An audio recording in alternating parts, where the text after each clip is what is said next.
J'ai des très très mauvaises pensées et j'arrive pas à les contrôler.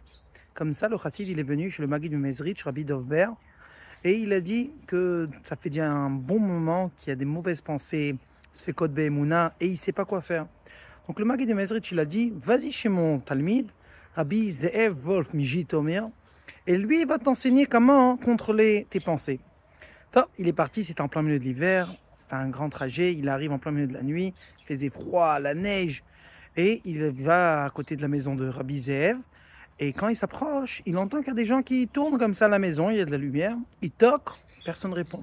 Il continue à toquer, personne ne répond. Il toque plus fort, personne ne répond. Ça passe comme ça 1, 2 minutes et il commence à avoir froid. Il y a -20 dehors, la neige, il fait super froid. Et là, il toque, toque, toque, personne ne répond. Après quelques minutes, il sent que bientôt il va congeler. Hasbe Shalom. Donc il crie comme ça, Juifs, aidez-moi, j'en peux plus, ouvrez-moi s'il vous plaît la porte. Et là, tout d'un coup, la porte est s'ouvre et on le dit, Shalom Aleichem, oh viens, je vois que t'as très froid, viens, je te donne à boire, manger, etc. Machin. Et il s'occupe de lui. Et comme ça, il est resté pendant 2, 3 jours. Après 3 jours, il vient chez le Rabbi Zev et il dit, regarde, le Maguid Mezer, tu m'as envoyé chez toi pour que tu vas m'enseigner comment contrôler mes pensées, les mauvaises pensées que j'ai.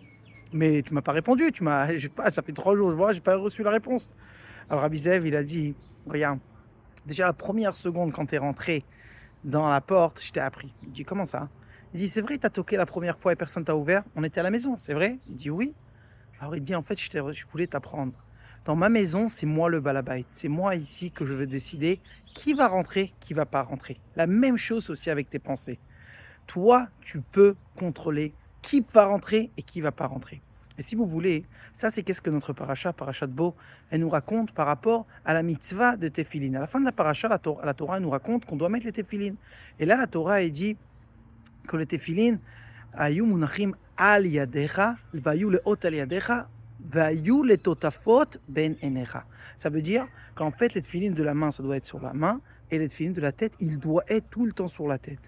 Le Rabbi de Lubavitch nous apprend une leçon extraordinaire par rapport à ça. Par rapport à la tête, ça doit être tout le temps dans la tête. Pourquoi? Parce qu'on a la possibilité de contrôler la deuxième pensée. C'est vrai que la première pensée, quand il y a une mauvaise chose qui monte, ça, on n'a pas vraiment comment à contrôler parce qu'on n'est pas encore des tzadikim. Mais par contre, est-ce que je veux continuer à penser sur cette pensée-là? Ça, c'est dans mes mains. J'ai la possibilité de dire non, je pense sur quelque chose d'autre.